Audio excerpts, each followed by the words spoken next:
Bom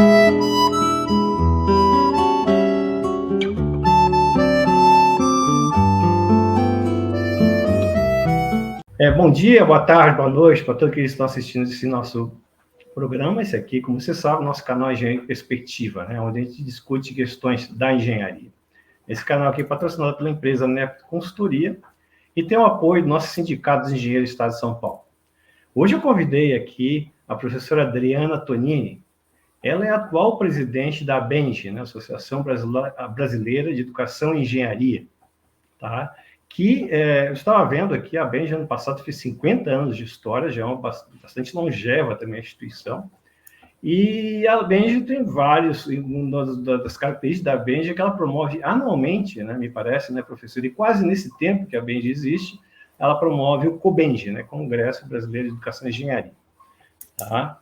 Então, a gente, falando um pouquinho da professora, então, ela é engenheira civil pela Universidade Federal de Minas Gerais, tá? Ela tem mestrado em tecnologia pelo Centro Federal de Educação Tecnológica de Minas Gerais, e tem doutorado em educação pela Universidade Federal de Minas Gerais, e atualmente ela é professora adjunta do Centro de Educação Aberta e Distância da Universidade Federal de Ouro Preto. Tá? Quero agradecer aqui a presença da professora. É um assunto bastante fundamental, na verdade, a formação do nosso engenheiro, a educação do engenheiro, e a gente espera que nessa hora aqui a gente consiga aí trabalhar um pouquinho e consiga aprender um pouquinho, não só com a sua experiência, mas também com a experiência da ABENGE nesse tempo aí, tá, professora? Agradecer mais uma vez a sua presença aqui, a sua fala. Dentro da nossa rotina aqui, então, no primeiro momento, eu gostaria que você falasse um pouquinho sobre sua carreira, como é que você chegou na ABENGE, né, que só retomando, então, a professora, ela é presidente da ABENGE no mandato dela de 2023 até 2025, tá? Então, no segundo momento, a gente falar um pouquinho sobre educação e engenharia e depois a gente falar sobre a gente, né? Então, assim, o combinado. Mas, evidentemente, aqui tem toda a liberdade para a gente estar conversando questões pertinentes à engenharia, educação e engenharia. Muito obrigado. Por favor, a palavra é toda sua, professora. Obrigada, Renato, por essa oportunidade. Boa tarde a todos. É um prazer poder falar um pouco da educação e engenharia, porque é uma área que eu acho que é bem robusta, a engenharia, tendo em vista que os engenheiros podem atuar em vários segmentos do mercado de trabalho. Então, por isso que eu falo que é uma formação completa. Mas, me apresentando um pouco, eu realmente sou engenheira civil de formação, formei na UFMG, e meu mestrado também foi na área técnica, em modelos matemáticos computacionais. Eu trabalhei com otimização de espessura de lançamento de concreto de barragens. E depois, quando eu comecei a ir para a área acadêmica, depois do meu mestrado, eu comecei a coordenar uns cursos e implantar cursos de engenharia, né? E me envolvi muito com projeto pedagógico, formação do engenheiro, currículos de engenharia. Comecei a participar ativamente dos COBENGES, como você falou muito bem. Nós temos um evento anual, que é o Congresso Brasileiro de Educação e Engenharia, que é promovido pela ABENGE. E no participar, mais de 20 anos atrás, eu comecei a ver que a necessidade de aprofundar os estudos na temática educação e engenharia. Eu ainda estava definindo o meu doutorado, eu tinha até começado na área técnica, mas aí eu, que me apaixonei pela temática, e por estar também, assim, em vários grupos já trabalhando como eu falei, com a implantação de cursos de engenharia, que era uma época, em 2000, que estava muito em alta, né? Abriu-se muito instituições de ensino, né, de superior, e aí a engenharia estava sendo implantada em várias instituições, por exemplo, aqui em Minas, e eu estava sendo convidada para participar desses grupos, e lecionando também nas engenharias, e aí eu resolvi dar um giro de 360 graus na minha vida profissional, eu sempre estudei a área técnica da engenharia, e estudar essa parte da educação, porque tem pouquíssimos no Brasil que realmente fez isso, de estudar a educação e engenharia, e eu fiquei muito motivada, participando dos COBENs, muito me motivou, eu vendo as discussões, e acabei conseguindo entrar num programa de educação, que não é simples para um engenheiro você entrar no programa de educação, que normalmente é mais para o pessoal das humanas e sociais, mas eu consegui ser aprovado no programa, e aí eu pude, então, entender todo esse contexto de ensino-aprendizagem, de pedagógico da engenharia. E acho que foi uma das coisas melhores que eu fiz da minha vida, essa escolha por fazer esse doutorado, porque me deixou mais, vamos dizer assim, com uma experiência muito maior para o que eu faço hoje, para o que eu venho fazendo de uns anos para cá, para as minhas publicações na área, me abriu um leque muito grande de entendimento da formação pedagógica da engenharia, porque o engenheiro, ele forma engenheiro, ele dorme engenheiro e acorda professor. Ele não tem aquela formação pedagógica para lidar na sala de aula realmente com as questões pedagógicas da atividade docente.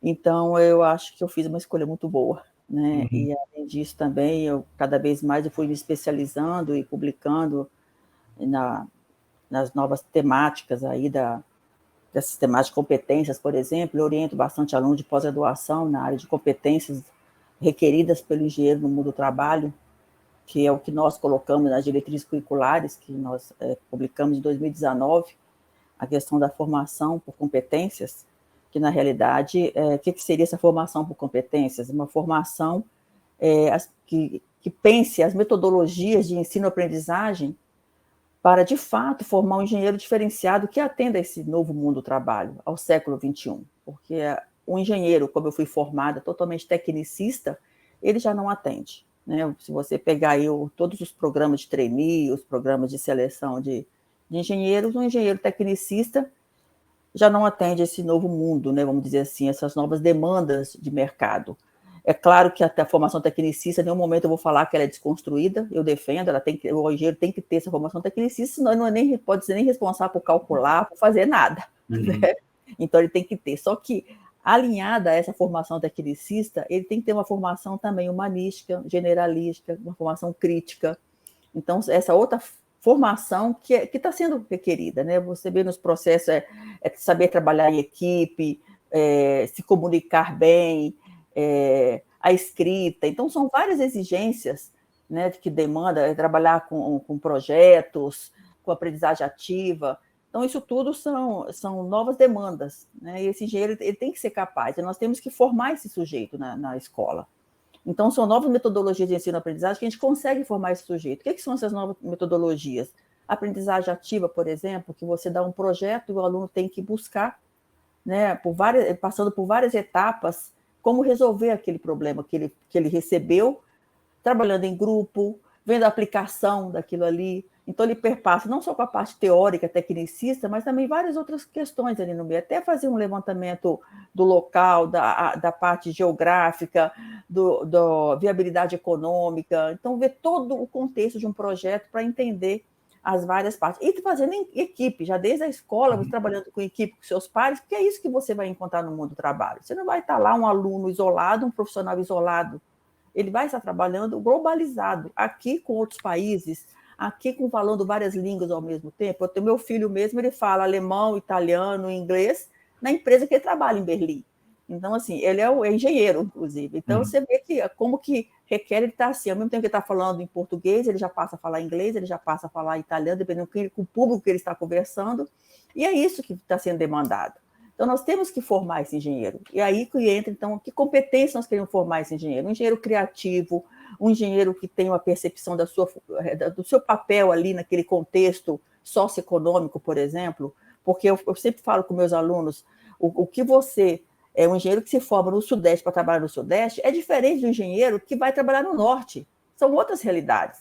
O Brasil é transcontinental, o Brasil tem quase a Europa inteira. Então, cada região nossa, ela é diferente.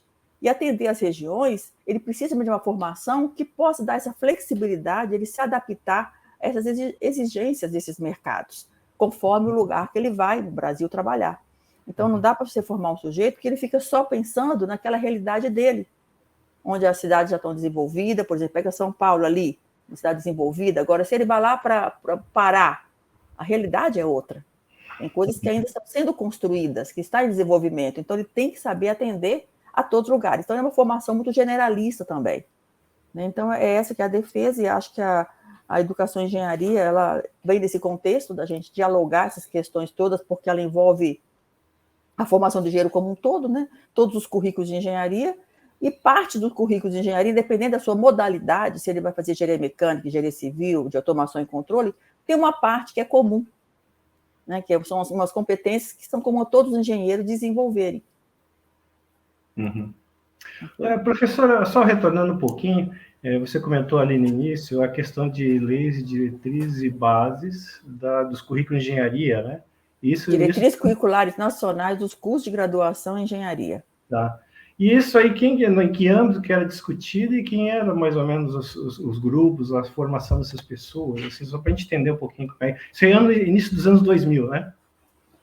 Na verdade, a primeira diretriz curriculares nacionais dos cursos de engenharia foi a 4876, que os currículos ali, eles eram os currículos mínimos, que já vinha assim, que cada engenharia tinha que ter. Esse aí de 76? De 76, a resolução 48 de 1976, foi a primeira diretriz curricular.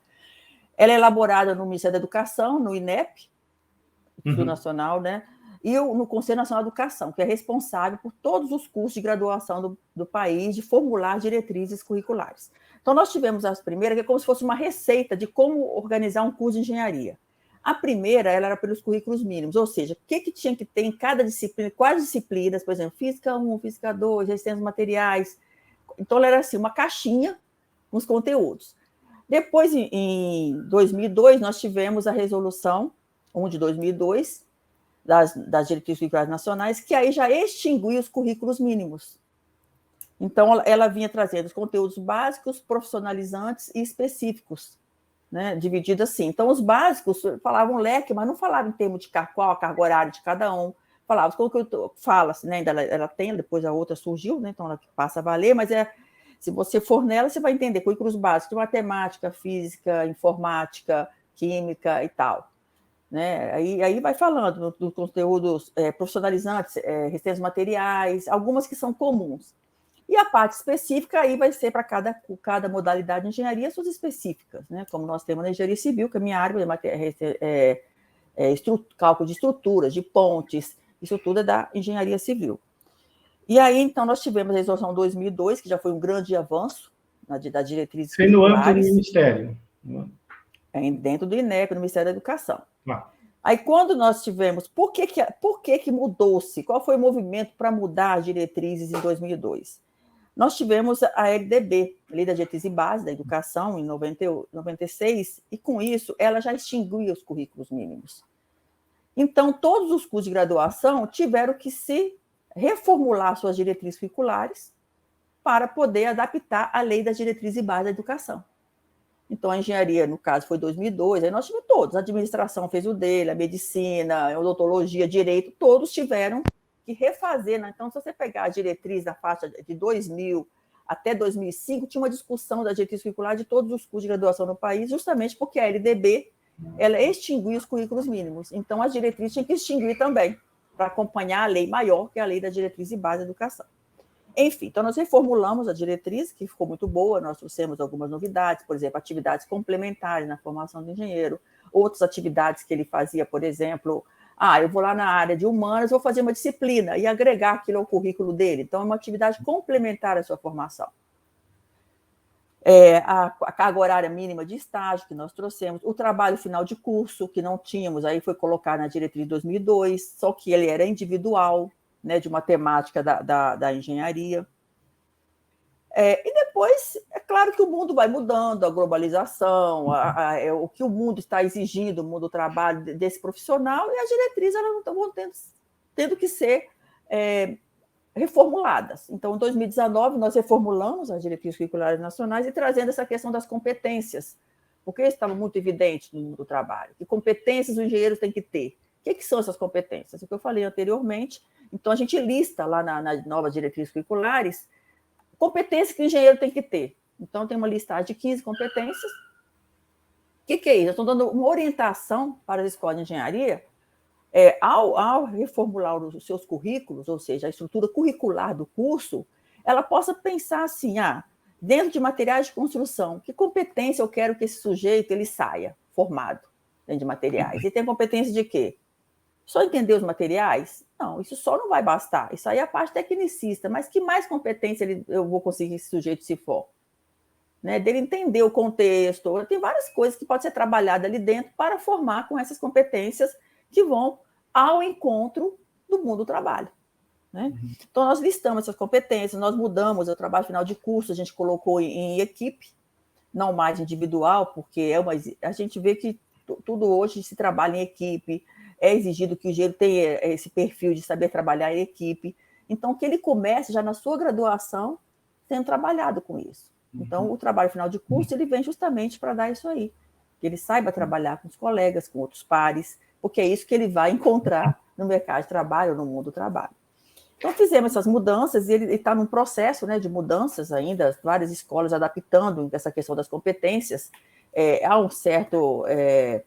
uma dificuldade de entendimento que seriam as competências, que, como eu disse, de modo bem simples, os processos de ensino-aprendizagem daqueles conteúdos.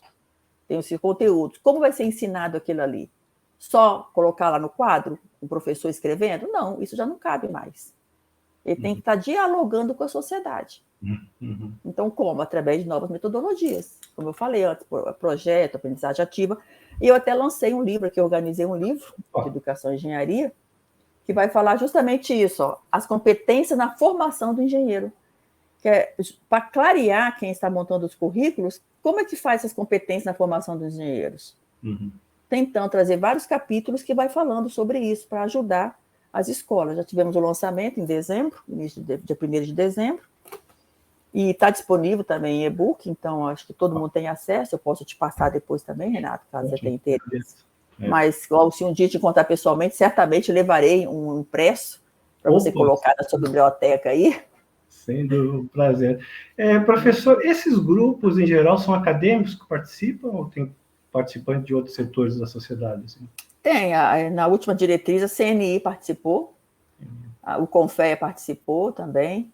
Então, foi a ABENJ, CNI, o Confea, que participaram da elaboração das diretrizes curriculares. Claro que o maior peso é da academia, então a ABENJ ela tem maior representação, maior peso porque a gente sabe toda a parte lá do currículo, da formação, a gente está dentro da academia, né? Mas a gente agregou algumas informações que por exemplo, o CNI vai trazendo, mostrando o que o mundo do trabalho precisa para a gente poder tá escrevendo ali na diretriz. Então, a gente ouviu todos esses segmentos, participaram para poder nos ajudar a elaborar as novas diretrizes curriculares nacionais, que não são mais novas, que foi 2019, as atuais diretrizes curriculares nacionais, que estão aí desde 2019, e que as escolas, então, estão trabalhando para formatar os seus currículos nessas novas diretrizes.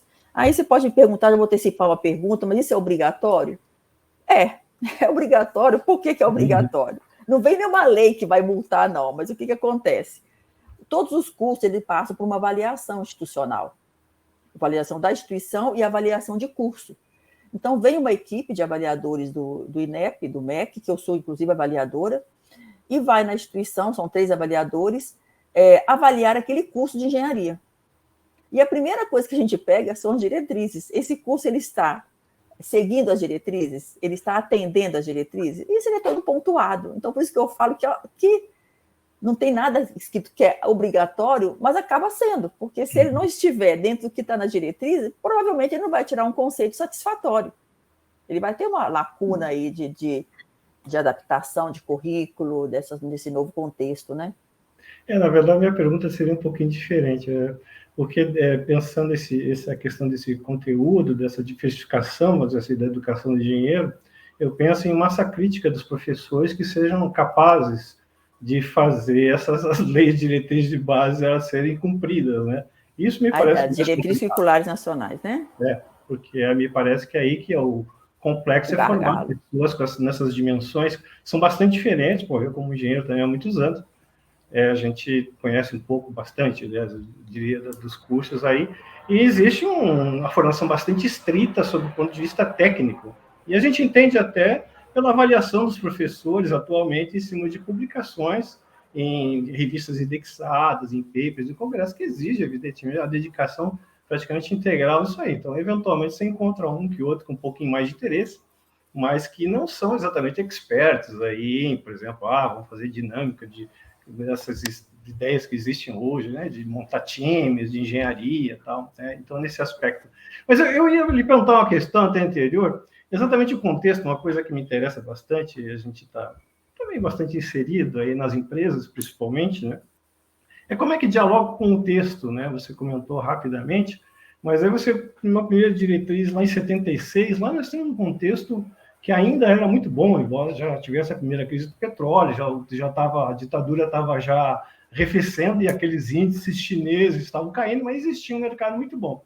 Anos 80, então, eu imagino fazendo uma renovação das leis dentro do ambiente da década perdida. Em 90 foi pior ainda, né? Aí nós temos 2000, né? Que de fato aí existe um novo boom aí por vários motivos, especialmente commodities, tá? Não é exatamente indústria, né? E nesse meio tempo todo, né? Estamos falando em 40 anos, né? Existe uma desindustrialização bastante forte do mercado, né? Quer dizer, existe um contexto que, se por um lado a gente está aperfeiçoando, que conspira contra a indústria e a própria formação de engenheiro, né? Eu não vou aqui comentar também que lá em 70 nós tínhamos só universidades públicas, e aqui eu não estou fazendo nenhum demérito, muito pelo contrário, tem muitas universidades privadas muito boas, mas em 90 existe um boom de universidades, você conhece melhor do que eu, que também se discute a questão da qualidade, né? Quer dizer, existem muitas variáveis aí em 30, 40 anos que introduzem modificações substanciais nesse mercado da engenharia, vamos dizer assim. Você poderia falar um pouquinho sobre essas modificações? Assim? Sim, mas na verdade, quando você fala diretriz 76, os currículos de engenharia, por exemplo, a parte tecnicista, em todas elas ele continua. Em nenhum momento foi tirado. Porque o que foi feito foi introduzido algumas outras formações no currículo, sem tirar as principais, e, como eu disse, com a forma de dar esses conteúdos, a forma de ensinar, vamos dizer assim, não gosto muito de falar assim, mas a forma de ensinar, não é só transmitir. Então, você fala, mas o docente, realmente, os docentes, eles têm uma resistência dessa mudança, né? Porque muitos docentes das escolas de engenharia, eles já estão há 20, 30 anos ali, lecionando aqueles conteúdos, e eles sentem uma certa dificuldade de estar mudando. E eu acho que é uma coisa que vai acontecendo naturalmente, à medida que os professores vão se reorganizando, vão chegando outros professores, as disciplinas elas também mudam, né? Às vezes você tem um conteúdo no outro semestre, daí um tempo você passa para um outro conteúdo, aí vem o outro que muda isso aí. Mas o miolo da engenharia, ele não mudou, ele continua. A formação engenheira, ela continua. A engenharia continua robusta e é necessária. E ela é necessária, né? Porque o engenheiro é responsável por várias demandas, seja em qualquer modalidade de engenharia. Então, ele tem que ter um conhecimento técnico muito hard, vamos dizer assim, né? Não dá para ser só soft, isso aí não. Porém, eu acho que o perfil dos jovens hoje, mesmo o professor mais tradicional, ele já nem consegue dominar uma sala de aula. Porque os jovens estão muito inquietos. Eles não são de uma era mais do conhecimento, eles são uma era da informação. Eles não vão mais em biblioteca, eles não vão mais ficar em livros. Eles vão assistir um vídeo no YouTube para aprender o cálculo lá, que a gente ficava naqueles livros todos, dessa grossura, que você também estudou como eu, nas engenharias. Ele não vai mais nisso. Ele vai pegar aquela equação diferenciais, ele entra ali no YouTube, pega lá uma aula disso aí e vai aprender ali, né? Com alguém ensinando lá. Então, é um contexto diferente. Então, acaba que o professor, ele mesmo vai sentindo essa necessidade. E também estou falando que todos têm que se adaptar a isso, não. Eu acho que é uma mudança gradativa, que vai sendo mudada à medida que vai sendo implementada, à medida que vai sendo exigida. O aluno, ele vai mudar a sala de aula. O aluno, ele muda a sala de aula. E o professor, ele vê que ele não tem como que o aluno se prenda àquela atenção ali, decorando um monte de fórmula para aplicar lá no cálculo estrutural, por exemplo, né? Dá lá se você não vê aplicação nenhuma, te dá lá um poste, calcula isso aqui, você fica lá fazendo 1000 páginas de cálculo, e sem não ver, talvez é muito melhor pensar, levar o aluno para pensar onde que você pode aplicar um pórtico, por exemplo. Aqui eu vejo um pórtico, vamos calcular isso, como é que seria esse cálculo? Então, é trazer para o mundo real, entendeu? Vamos trazer para o mundo real, despertar o interesse. Isso são competências, é pensar aquilo ali, o aluno já está trabalhando com uma outra forma de ver, pensando aquilo ali, porque ele tem que sair entendendo aquilo para depois usar. Ele tem que adquirir umas competências que ele saiba trabalhar com aquilo depois. De outra forma, né? dando um projeto, assim, por exemplo, uma bacia do zero para ele projetar uma cidade. Então, o que ele tem que pensar ali? Ele tem que pensar que vai ter a parte de água, de transporte, de mobilidade. Então, são várias coisas que ele vai ter que pensar para idealizar uma cidade. Não adianta você dar por partes, vamos calcular isso, vamos calcular aquilo. Agora a gente pensa o quê? Integrar isso. No cálculo não desapareceu, a formação técnica não desapareceu, mas fazer ele pensar. Aí você vai falar, mas não tivemos isso, a gente deu conta. Só que nós não tínhamos o computador como tem hoje, nós não tínhamos o mundo globalizado como tem hoje, nós não tínhamos as demandas que tem hoje. Né? Você vê aí, o engenheiro da nossa época, assim, da época que eu formei, foi em 92, ele não ia tanto para o mercado financeiro como o de hoje, vai. Hoje tem 1000 aplicações que não se tinha. Né? Uhum. Então, assim, o contexto muda e exige profissionais diferentes.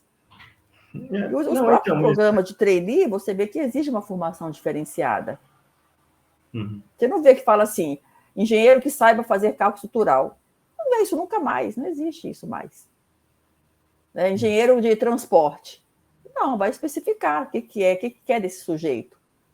Não é só ir calcular lá as rodovias e tal, não é só isso. Tem uma parte socioeconômica, tem uma parte de comunicação, vai ter todas as coisas que vai pedir para esse sujeito. Saber gerenciar conflitos, ter inteligência emocional, vai ter várias coisas que você vê hoje que vem listada do perfil de engenheiro que se busca. Uhum. Uhum. Então, então assim, quando você fala, o docente, realmente o docente de mais tempo, um docente de mais tempo na universidade, ele vai ter mais dificuldade, mas ele acaba se adaptando de alguma forma, algumas coisas. Ele vai mudar totalmente, mas também não acho que ele tem que mudar totalmente. Ele sempre formou excelentes, grandes profissionais que estão aí no mercado, mas ele acaba se adaptando a essa nova juventude, né? Esses novos jovens que estão chegando na universidade da era digital. Eles são nativos digitais. Então, não dá para tratar esses nativos digitais como se tratava os nativos livros. Né? Entendeu?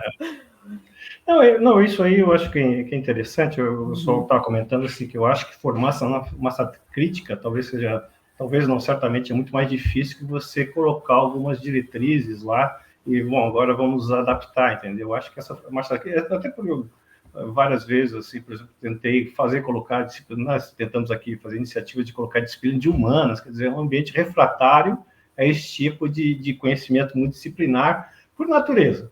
Então é uma coisa assim, e eventualmente qualquer mudança nesse sentido é sempre discutido. Mas assim, para complicar um pouco nessa conversa, porque a minha preocupação assim, nesse sentido é o seguinte: eu acho que tem essas modificações de conhecimento, e eu acho que o jovem que está chegando, evidentemente que ele chega com uma formação diferente, essa digitalização complexa, né? Mas, além disso tudo, eu acho que tem o componente Brasil, né? Que ele é muito, muito diferenciado, né, dos outros países, e quando a gente começa a tratar, eu vejo esses discursos, não só na área de ensino, mas dentro das empresas também, você tem preocupações que são preocupações de multinacionais, né? E a gente não pensa nessas questões dentro da formação desses problemas que temos aqui no Brasil, né? Então, juntando todas essas questões, outro dia eu estava falando com o professor José Roberto Cardoso, que você conhece, né? E ele passou uns números que eu tinha ideia, mas não sabia, que eu entendo impressionante, mas você deve saber. Mas exatamente a queda na procura dos cursos de engenharia, né?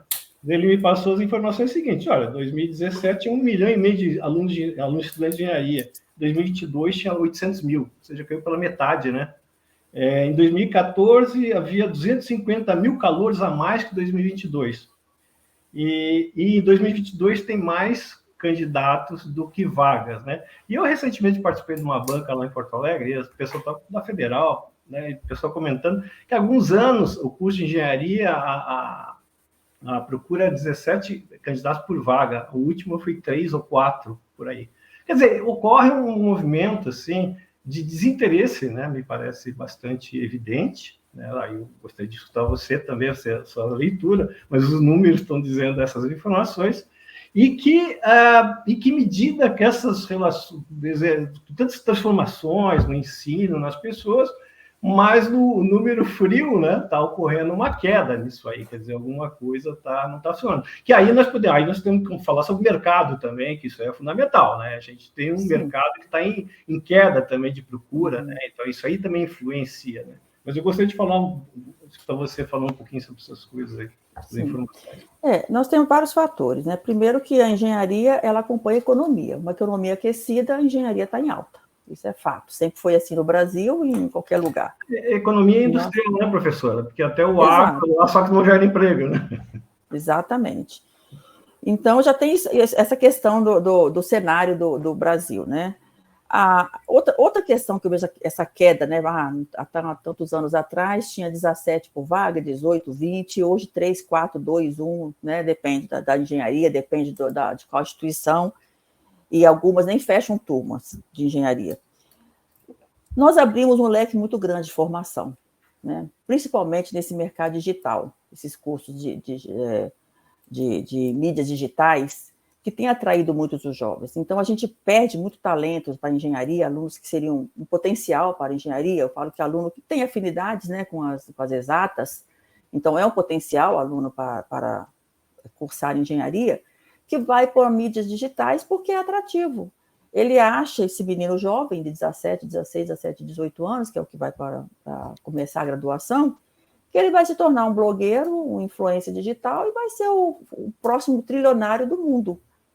Então, ele tem essa ilusão. E isso tem chamado muitos alunos. Esses cursos assim, de mercado digital abriu um leque muito grande, é o que ele vê nas mídias. Né? Ele está ali o tempo todo, ele vê isso aí. Então, ele acaba indo, tentando ir para esse lado. E essas N formações novas que foram surgindo, e aí o jovem acabou ele ficando com um leque muito grande de escolha. Antes nós tínhamos a escolha, o quê? Eram as engenharias, o curso de medicina, direito, os tradicionais, comunicação. Hoje você não tem só comunicação, dentro da comunicação tem N parte digitais, propaganda, marketing, vai um monte de coisa que atrai os meninos. Então, acho que um dos fatores é isso, essa gama, leque gigante de formações, né?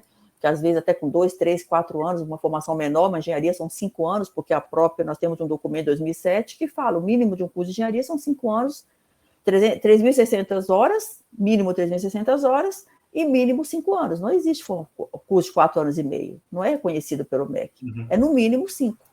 Então, quando o menino vê que ele pode formar com 3 anos uma área aí de marketing, ele vai deixar de engenharia, mesmo sendo um potencial, mesmo sendo um menino de exatas, vai deixar. Então, assim, tem que ser nós temos que fazer um trabalho muito forte com a educação básica. Eu tenho falado muito isso, que a nossa responsabilidade hoje aí na educação básica é mostrar que a engenharia é bacana, que a engenharia é interessante, que a engenharia é necessária, que a engenharia está em tudo. Então, mostrar para os alunos que ela não é só hardware. Nós temos engenharia aí criativa de várias coisas, a engenharia mudou. Né? Tem várias modalidades de engenharia. Tem uma parte hardware? Tem, mas nem todas. Você pega a engenharia de produção, não é assim. Né? Engenharia ambiental, entendeu? Então, depende do que ele quer. E mostrar para esses alunos que ele tem todo o potencial para ser um aluno de engenharia. Então, nosso compromisso é trabalhar com a educação básica. E eu não falo nem ensino médio, sabe, Renata? Eu acho que ensino médio, o aluno já desconstruiu gostar da matemática e da física. Se você pergunta, eu já fiz vários trabalhos com educação básica, e você perguntar para uma menina aí, para um menino, que eu trabalho muito com as mulheres das engenharias, se você perguntar com 16 anos, lá no segundo ano do ensino médio, por que você não faz engenharia? Você parece que gosta muito de matemática. Não tem nada a ver comigo, nem sou fim da matemática, da física. Ele já desconstruiu.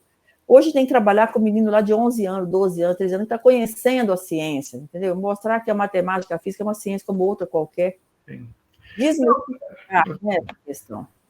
Eu, assim, como engenheiro também há muitos anos, é uma coisa que a gente percebe também, deu para perceber esse movimento na academia, mesmo na Poli, mas aqui da Politécnica da USP, né, todos, antigamente não existia tanta gente de educação exclusiva, eram professores que vinham dar aula, vinham das empresas, né, então não existia um aparato de pesquisa, né, de ensino também tão robusto, né, então foi necessário criar esse ambiente.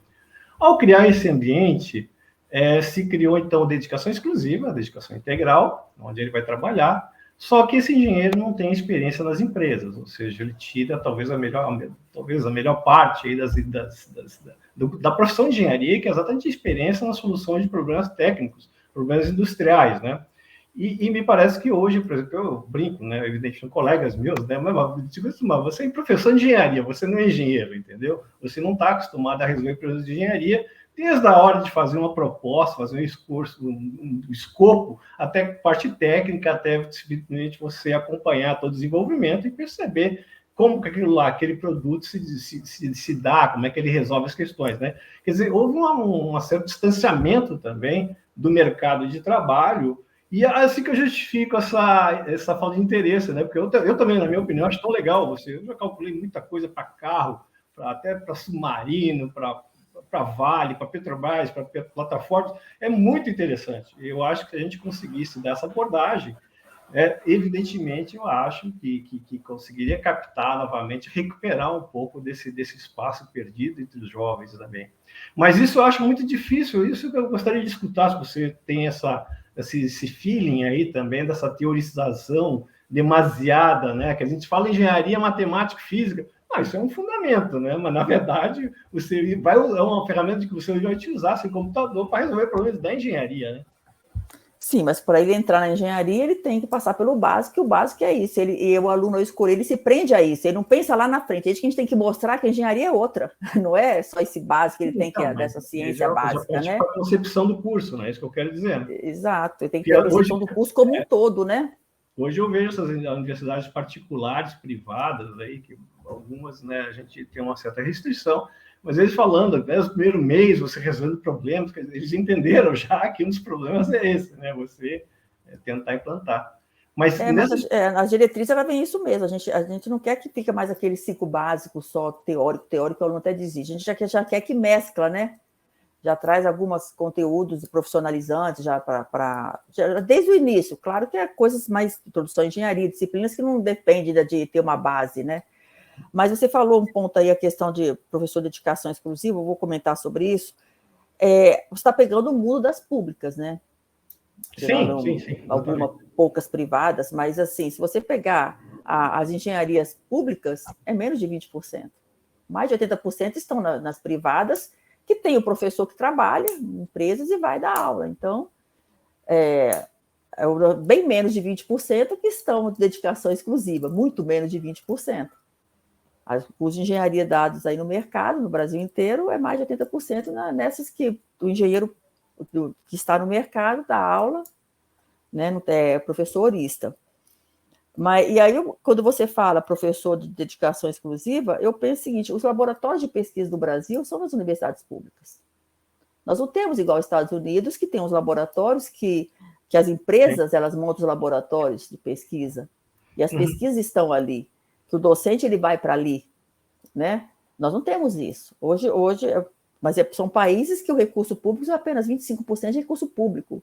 No nosso Brasil, mais de 60% é recurso público, né, de investimentos em P&D, por exemplo. Então, se você pensar ali, se nós não tivermos esse DE, nós não teremos laboratório de pesquisa. Não vamos ter mesmo. Os laboratórios de pesquisa do Brasil, você fala assim, precisamos de uma vacina. Onde que vai ser? Nas universidades públicas, que vão estudar, que já estão sendo, já tem esse fluxo, né, contínuo. Então, tem ali os laboratórios que já estão pesquisando isso. Então, nós não podemos, isso aí tem que ser sempre fortalecido. Lógico que vai ser em número menor, porque o Brasil não consegue bancar, né, 100%. Mas ele tem que ter para justamente ter atender as demandas que se precisa para o desenvolvimento, né, científico e tecnológico do Brasil. Então, mas assim, vamos trazer professor prático para dentro das universidades? Eles já estão, como eu falei, nas privadas. Nas públicas, que é menos de 20%, bem menos de 20%, eles não estão, talvez.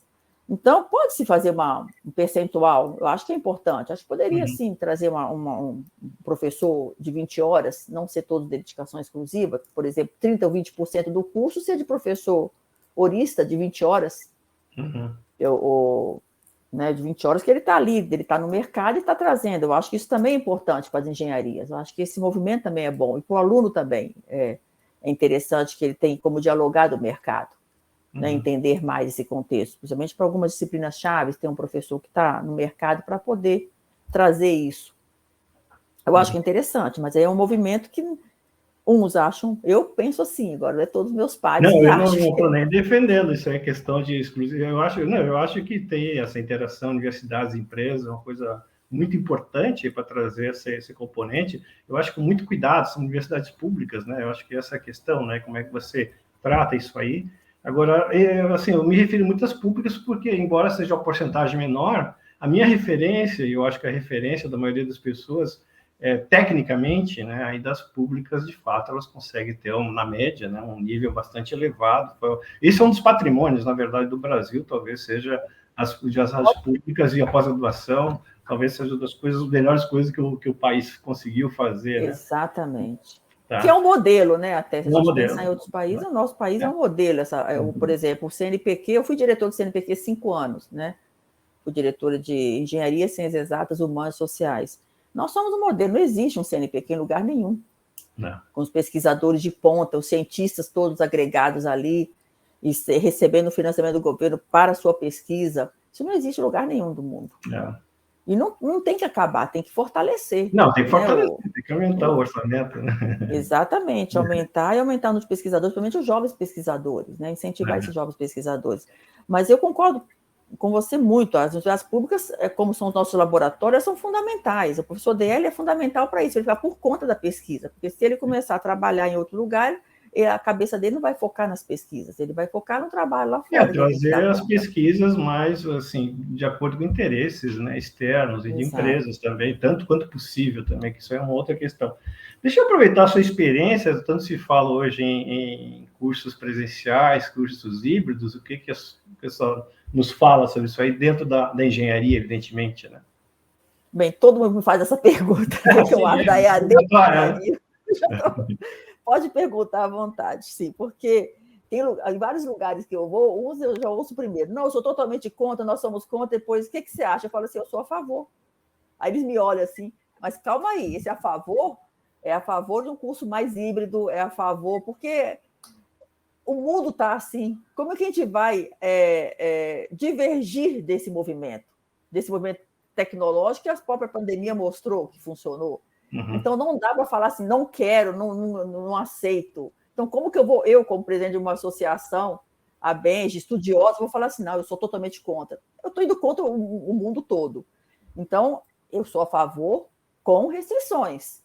Qualidade é fundamental. Se tem avaliação do INEP para os cursos presenciais X, para os cursos à distância tem que ser X mais 10, porque tem que ser muito mais rigoroso nas avaliações.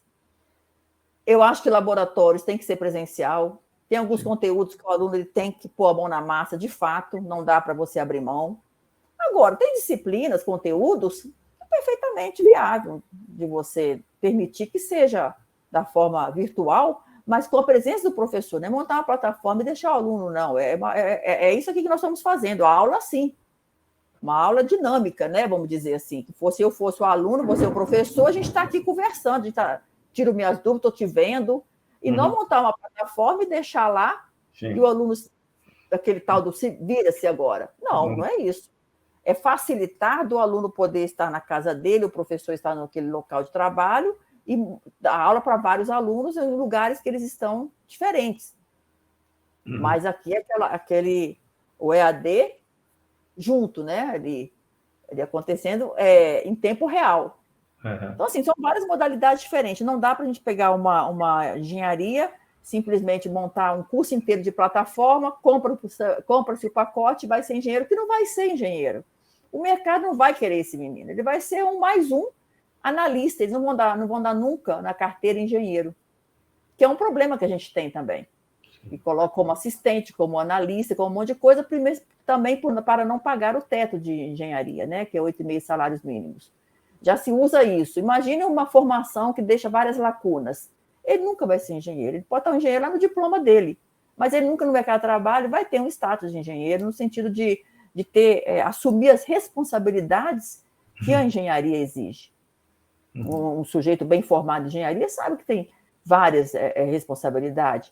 Você pega aí aqui em Minas Gerais, nós temos problemas com as barragens, você acha que não tem que ser um especialista, que eles vão deixar, um engenheiro especialista para tomar conta das barragens? Eles vão dar no aluno que formou num curso que é só através de plataforma, várias lacunas, o mercado não vai absorver. É justo fazer isso com jovens? Eu não acho justo. Uhum. Então, EAD? Sim. Por que não? Mas vamos conversar? Que tipo de EAD vamos colocar para a engenharia? Como que vai ser esse curso? Então, por isso que eu não sou contra. Aí que está, existe uma... Mas aí que está, existe uma discussão, encaminhamento da melhor forma que pode ser. Eu imagino que exteriores não existe já isso, né? Mas, assim, pô, olha, a melhor forma que a gente estudou e que a gente aplicou, que é essa aqui, funciona, alguma coisa, porque eu vejo muita gente falando, né? Que eu acho que é o formato híbrido. Bom, perfeito, eu entendo isso, né? Agora, como encaminhar, novamente, falar dos professores, como é que esses professores se capacitam nisso? Quer dizer, existe uma metodologia adequada para fazer? Porque a questão toda é aquela área cinza, né? Que se estabelece, né? Dentro do ensino, né? Porque as privadas, e aqui entendo privadas, aquelas como diz um colega meu, a Unizero, né? Que se usa disso aí para fazer um preço barato, tal, vai dar aula, o cara vai lá, em vez de contratar um professor, contrata um cara para montar um curso e está demitido. Isso aí eu já vi muita gente fazendo, né? Existe algum encaminhamento assim, mas... Ou é mais ou menos que vai vendo o seu... Como é que se relaciona com essa estrutura aí? Olha, a EAD, pelo MEC, ela está aberta para qualquer curso. Só que passa porque o pessoal fala assim, a gente tem que fazer um movimento, me pedem muito para fazer pela ABENGE, uma carta para o MEC para proibir. Eu falei, não existe proibir, porque judicializa. O próprio MEC vai responder isso. Eu não posso proibir curso porque ele tem o direito de abrir o curso que ele quiser, desde que a gente credencie. O MEC vai credenciar. Para credenciar, tem que ter uma avaliação. Ele vai passar uma avaliação. Então, vai caber ao MEC dizer que se ele tem condições de ofertar aquele curso EAD ou não. Agora, proibir, judicializa. Então, hoje judicializar e vai ganhar. Existem critérios definidos para... Na avaliação de credenciar a instituição, sim. Quando vai credenciar, recredenciar, claro, você tem que atender o laboratório, tudo lá fala como que atender a parte da TI para EAD, quantos professores que vão atuar, que tipo de professor, você tem a formação para atuar EAD, os tutores, então tem várias coisas. Esse dia mesmo eu estava numa avaliação institucional que era EAD, cursos EAD, mas não era de engenharia, era só engenharia, não, engenharia de produção, mas vários outros cursos. E nos critérios tinha várias coisas que a gente teve que ver, toda a infraestrutura da instituição para, de fato, ofertar o curso EAD. Né? Mas eu acho que quem mais vai avaliar isso vai ser o mercado de trabalho. Esse aí ele é bem cruel na hora de selecionar os profissionais, entende? Então, eu não me preocupo tanto não, sabe? Porque eu acho que o direito todo mundo tem, agora os deveres depois lá na frente vão ser cobrados. Né? No primeiro instante é uma confusão, né? Porque tem muitos profissionais que não são qualificados, mas o mercado trabalha a meia luz, né? Os gatos são pardos, né? Então existe uma confusão de fato aí que gera exatamente essa... Mas aproveitando que está falando de mercado, né? Você chegou a discutir assim, questões do mercado de trabalho, porque isso acaba influenciando, na verdade, a busca pelo curso também. Não só pela qualidade do curso, mas também pelo mercado de trabalho oferecido, né?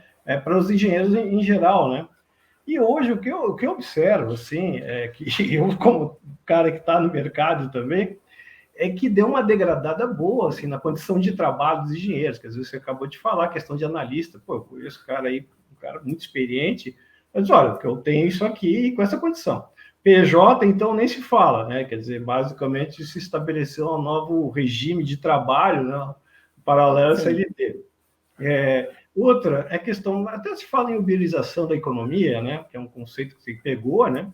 Que é exatamente isso, né? Quer dizer, hoje eu sou contratado para projetos, né? O que eu era como consultor, que é plenamente entendível como consultor, mas hoje, basicamente, o CLT em muitas empresas, por exemplo, você é contratado para aquele projeto e depois de 6, 7 meses você é convidado, se durar tudo. Quer dizer, existe, assim, no mercado do salário, né? Eu posso falar que, com certeza, os salários estão razoavelmente estagnados há algum tempo, né?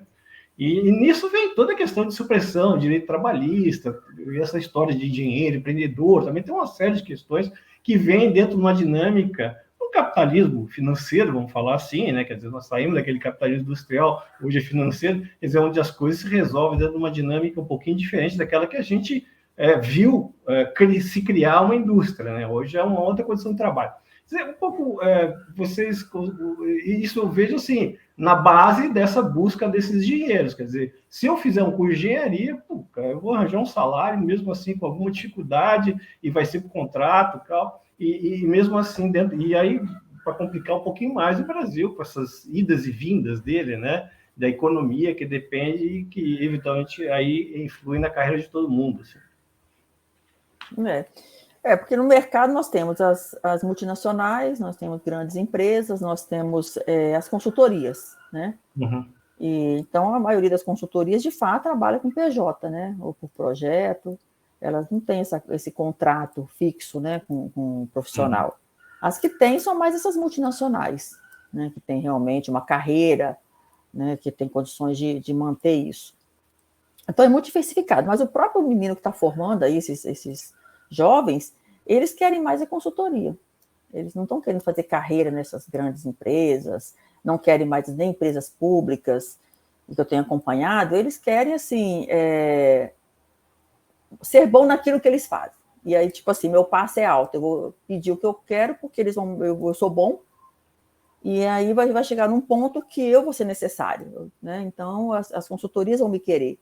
E eu vou ganhar bem por cima do que eu vou dar de retorno daquele projeto que me contrataram. Então, eles querem mais investir nisso, de se tornar o bom naquilo mesmo, da aplicação de todos os seus conhecimentos. Eu falo porque eu tenho uma filha que ela trabalha numa consultoria, ela é engenheira também. Meus 2 filhos são engenheiros. E ela fez doutorado nessa área de barragens e ela é especialista nisso aí. Então, ela realmente é uma... Daqui a pouco, ela está começando, ela terminou doutorado ano passado, ano retrasado, 2022.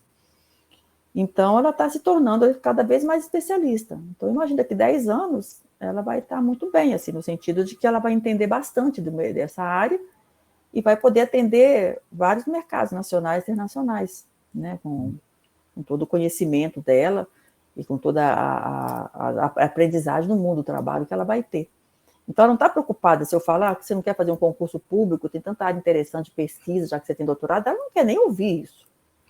Entende? Então, assim, já não é mais aquele jovem que a gente achava que ia querer trabalhar numa Petrobras ou fazer um concurso, já não é mais assim, né? Eles almejam outras consultorias e estar em projetos internacionais. Esses bem formados, né? Agora tem aqueles outros que vão ser, como eu falei, os analistas, né? Que eles não contratam como engenheiro, de fato, que aí não tem tanta responsabilidade. Então, assim, eu não gosto de criticar, eu acho que tem mercado para todos, eu não faço crítica, eu acho que o próprio mercado, como eu falei, ele seleciona, o sujeito ele vai encaixando conforme o perfil dele, conforme a formação que ele buscou e que ele fez, porque se teve lacunas, depois ele vai fazer uma especialização, um aperfeiçoamento, ele vai acabar tentando correr atrás do que ele precisa, que ele não deixou a desejar na sua formação. Acho que tem espaço para todos, nosso país é muito grande. E nós temos que preocupar realmente com a qualidade dos cursos para tentar formar esses sujeitos cada vez melhores, né? Eu me lembro, assim, por isso que eu refiro muito à questão do contexto de avaliar, e eu acho que o contexto atual também é um pouquinho difícil, né? Mas eu poderia dizer que já foi pior, né? Mas eu me lembro, eu formei nos anos 80, né? E a gente formava lá, sei lá, 40, 50 engenheiros numa turma. Como era a década perdida, depois de reunir uma turma de 5, 6 anos depois, tinha uns 10% trabalho com engenharia. Quer dizer, não era questão das pessoas se adequarem, não existe mercado. Não tinha mercado, exatamente. Não tinha mercado, também. Né? Anos 90 também, foi muito difícil, né? Sim. E aí a gente entende um pouquinho até porque que esse coletivo aí de pessoas, quer dizer, que houve um primeiro negócio que deu muito certo de criar coisa de engenharia, mas hoje existe um recuo, né? Mas, além disso, quando eu me refiro à questão do Brasil, a onda do Brasil, eu estava aqui trabalhando nessa área de óleo e gás recentemente, 2014, 2015, era o Eldorado, né, nível de emprego, né? Então, isso é a marca do Brasil, né? Essa inconstância que daqui a pouco é uma questão de 6 meses. Foi uma coisa impressionante, não a queda, mas a velocidade da queda do processo, né? Então, existiam dezenas de milhares de pessoas, e é engraçado que essas coisas não têm repercussão que deveria. Foi uma tragédia nessa área de óleo e gás, fecharam todos em engenharia no Rio de Janeiro, meu Deus. Então, eu conheço gente até hoje que não conseguiu se restabelecer, né? Estamos falando de quase 10 anos de crise, né? Nessa área agora, se fala algumas coisas, mas evidentemente não vai voltar naquele nível, né? Quer dizer, além dessa questão do mercado de trabalho, essas oscilações do Brasil, que sempre foi uma constante no mercado, existe também essas questões, que daí são questões ainda mais complicadas, né? A questão do óleo e gás enquanto uma fonte de riqueza dentro de players internacionais, quer dizer, vai ali, tira dos caras e os caras ficam olhando. Então, assim, por isso que eu falo que eu acho que o mercado de trabalho é uma coisa muito sensível também, e está na ponta da linha dessa busca também, que os jovens são espertos, né? Estão olhando lá na ponta da linha, olha lá, engenheiro, quanto é que está ganhando engenheiro? Pô, mas espera aí, o cara vai trabalhar, vai lá para o interior trabalhar, vai trabalhar um monte, né? Então, eu acho que também esse mercado de trabalho, a minha preocupação é essa, né? Eu acho que, evidentemente, hoje a China, um caso à parte, né, que eles estão bastante autoritários, mas deixar o mercado, ele resolva essas questões também, eu acho que a gente fica muito submisso, né? As nossas regras, as nossas construções, né? Submisso a uma coisa. Daqui a pouco a nossa engenharia, por exemplo, diminuiu pela metade dos alunos, daqui a 5 anos estão falando que diminuiu de novo pela metade, né? Então, eu acho que existe uma questão, uma dinâmica bastante importante que está acontecendo agora, né? Que eu acho que isso que é a questão. Mas, professor, deixa eu aproveitar. Só um detalhe, é por isso que eu não gosto de falar mercado de trabalho. Eu falei um pouco aqui, porque, acompanhando mais seu raciocínio, mas eu gosto de falar mundo do trabalho, porque ele pode ser empreendedor, ele pode ir para vários, né? O mundo do trabalho está aí aberto, ele formou, não vai ter aquele emprego pronto, né? Então, ele vai ser um empreendedor, vai fazer um concurso, sei lá, tem várias opções aí que ele vai se reinventar de acordo com, como você falou, você tem vários, você conhece vários que não se encaixaram, mas vai dar um jeito de fazer alguma coisa. Mas não é que não se encaixaram, não tinha onde se encaixar, né? Não tinha, mas vai dar um jeito de fazer alguma coisa, né?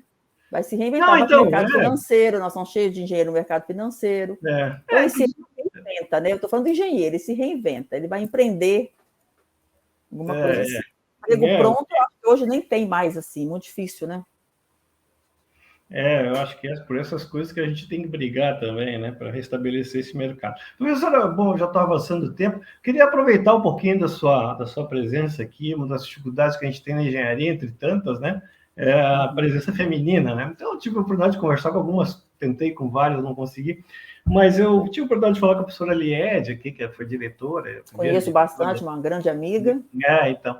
E a gente conversou um pouquinho, né? E na época, ela falando para mim que na época ela entrou na universidade, mais ou menos contemporânea em mim, existia, na minha época, né, existia uma menina, né, turma de 50, né? Hoje em dia a gente fala em 20, né? Como que, primeiro, né, como é que aumenta esse número, se é que é possível, e como que o impacto dessa presença feminina em tudo isso que a gente está falando aí? Sim, uma das minhas pesquisas que eu trabalhei no pós-doc é justamente aumentar a participação de mulheres nas áreas de STEM, e uma das áreas de STEM é as engenharias. Bem, na realidade, o gostar dessas áreas de STEM, ela é desconstruída desde a infância, né? Porque isso é para menino, isso é para menina. Então, os meninos sempre recebem os jogos criativos e tal, e a menina só recebe boneca, né? Então, ela sempre tem a sensação do cuidar, e aí ela vai sempre para a área de humanas ou da saúde, porque é o que foi colocado, vamos dizer assim. E não se dá mesmo... Eu falo muito nas minhas palestras o seguinte, que as creches deveriam ser proibidas de ter boneca e bola, tinha que ter só jogos criativos, para estimular a criatividade da criança, como criança, se é menino ou menina, criança, né? Estimular e dar a oportunidade dela poder ser o que ela quiser, escolher ser o que ela quiser. E não rotular que o que é de menino, o que é de menina. Isso é uma das coisas que influenciam bastante nas escolhas. A própria família também influencia, porque quando a menina fala fazer engenharia, nossa, engenharia, isso é para menino. Então, lógico que na minha casa foi o contrário, eu sou engenheiro, meu pai dos meus filhos também, então o estímulo era para fazer engenharia. Mas na maioria não vai estimular a menina que vai querer fazer engenharia. Eu falo porque eu tenho pesquisas que mostram isso, inclusive se você pergunta às meninas se os pais estimularam, elas vão falar não. Na verdade, nem queria que eu fizesse engenharia. Falar, ela é mais de homem, vai ser difícil emprego. Então, já tem na própria família, né? Se você pegar nas universidades e começar a perguntar às meninas, você vai ouvir muitos depoimentos, você vai ficar chocado, mas é isso que elas vão falar. E, então, eu sei porque tem dados que mostram isso. E depois a própria mídia, né? A própria mídia desconstrói isso também, mostra sempre as mulheres em outras áreas de conhecimento, não nessas áreas. Uma coisa que me incomoda bastante, que eu tenho falado em vários lugares, por que toda propaganda de curso de engenharia, alguma coisa de engenharia, tem que pôr mulher com capacete? Porque é isso, a gente não usa capacete, o capacete é apenas um equipamento de proteção, que é quando você vai num lugar de risco, você vai usar. Se eu usei capacete 3 vezes na minha vida, foi muito. Então, assim, não pode vincular que vai usar aquilo ali para trabalhar, pô. O que é isso? Aí a menina olha lá, a menina de 10, 12, 14, ela fala assim, nossa, eu nunca quero ser isso, porque tem que usar aquele na cabeça, nem sabe o que é. Então, assim, são várias coisas que jogam contra. A mídia joga contra, a sociedade joga contra, a família joga contra. Então, isso desestimula as mulheres, né? E há também o próprio mundo machista também, que a gente tem esse machismo estrutural, que desclassifica. A gente vê os próprios meninos também já falando, mas isso não é para você, não.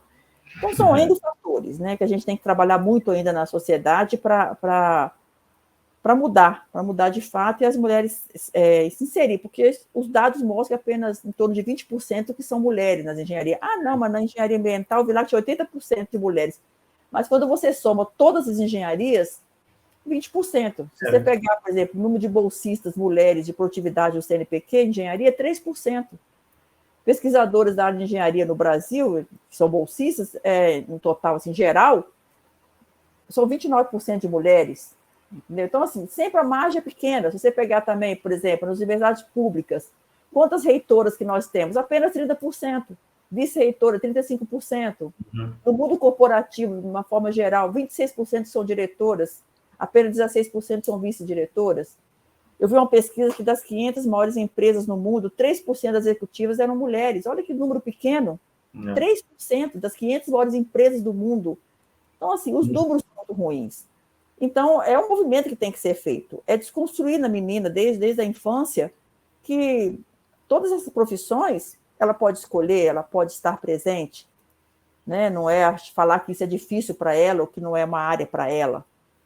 É para ela, sim, é para onde ela quiser, como eu falei, né? Então, esse movimento está sendo muito grande, assim, a gente tem feito muitos trabalhos, né? Quando eu estava no CNPq, nós fizemos uma chamada de jovens nas engenharias, ciências exatas e computação, para atrair as meninas nas engenharias, ciências exatas e computação, justamente para mostrar que elas podem fazer essas profissões. E mostrar, não é só você levar na universidade e mostrar um curso de engenharia, isso é engenharia, venha fazer. Isso não vai mudar, não vai atrair ninguém. É você mostrar com aplicação. Por exemplo, quando eu falei lá na educação básica e levar kits de Lego, de robótica, né, para poder colocar as meninas fazendo essas coisas, colocando a mão na massa e falando, que legal, eu tenho interesse nisso.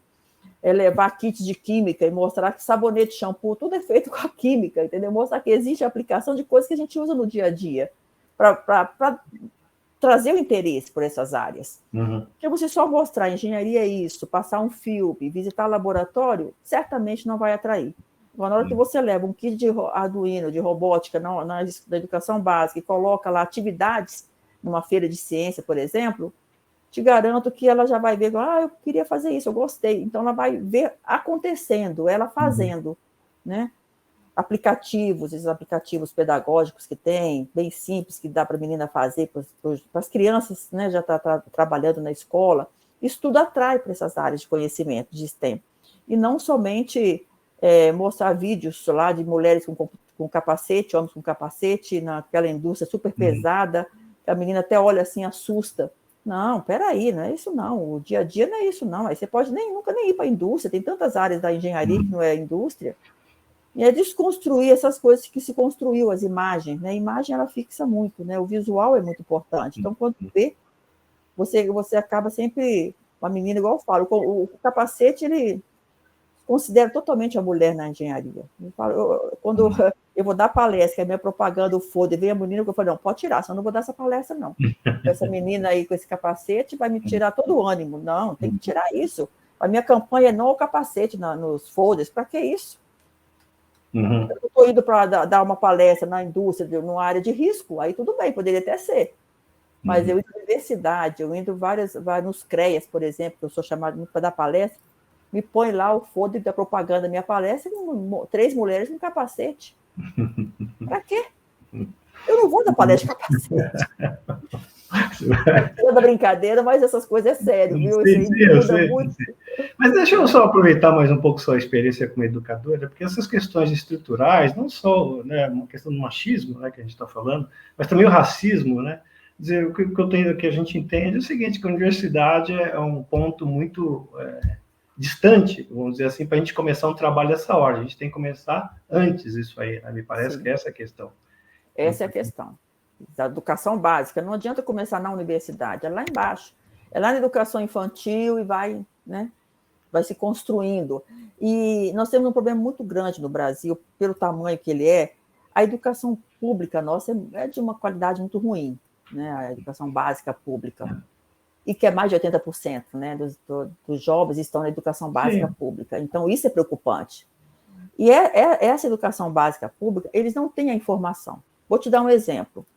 Eu já fui em escola de periferia, que quando eu falava, você não tem interesse em fazer, por exemplo, o Instituto Federal, o curso técnico de 2º grau? O que é isso?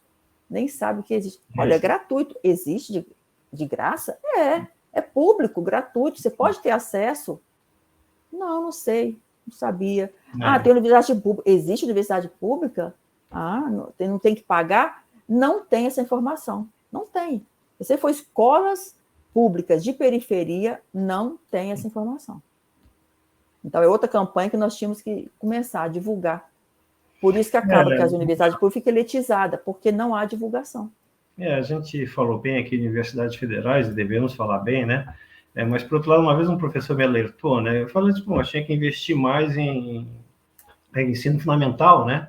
Ele disse, mas o problema é que é muito mais caro você colocar dinheiro e resolver o problema fundamental que colocar dinheiro, é muito menos e você faz um negócio. E outro, você está colocando o cara que vai votar em você, né? Então, quer dizer, existe um vínculo aí meio sorrateiro, né? Que de fato é um dinheiro.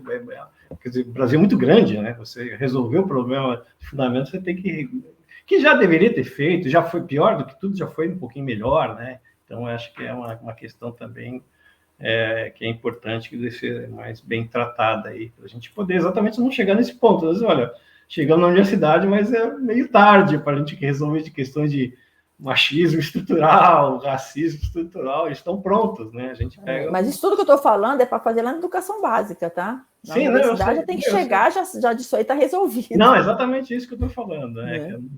É difícil. Professor, em geral, deixa aqui, muito obrigado pela sua atenção. Gostaria de deixar alguns minutos aí para você falar aí mais algumas falas. Eu teria várias, eu mesmo deixei várias coisas aqui que eu gostaria de ter comentado, né? Mas, por favor, fique à vontade de fazer uns comentários de algo que você gostaria.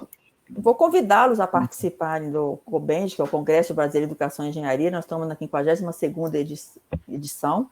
Quer dizer, ele nasceu antes da ABEND, porque através do Congresso que se decidiu formar uma associação, isso é bem interessante. Então, ela é mais jovem do que o Congresso, ela é um ano mais jovem, foi depois de um ano que ela surgiu.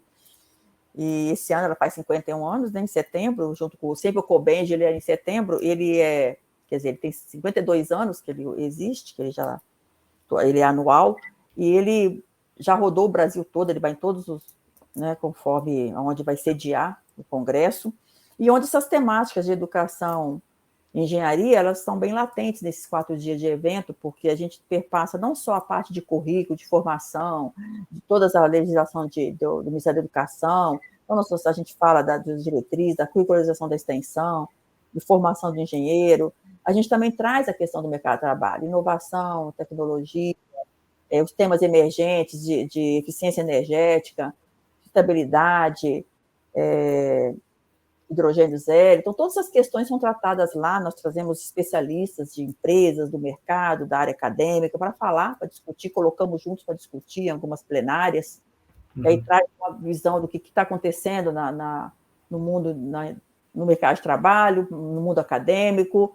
Então, faz toda essa conversa, essa apresentação, para que os futuros engenheiros, os docentes, os engenheiros, os discentes, eles possam entender, questionar, participar Então, é muito rico, né? Nós fazemos figuras públicas, a gente traz algum ministro para falar também, e a gente mistura tanto a área acadêmica também com o mercado, ou o mundo do trabalho, né? Vamos dizer assim. A gente faz uma mistura aí, CREA também. Então, a gente traz todos os lugares que o engenheiro poderia estar, desde a sua formação até o pós-formação, né? Para trazer. Então, acaba sendo um congresso bem rico, né? De conteúdo, de participação, mais de 1.000 pessoas que participam.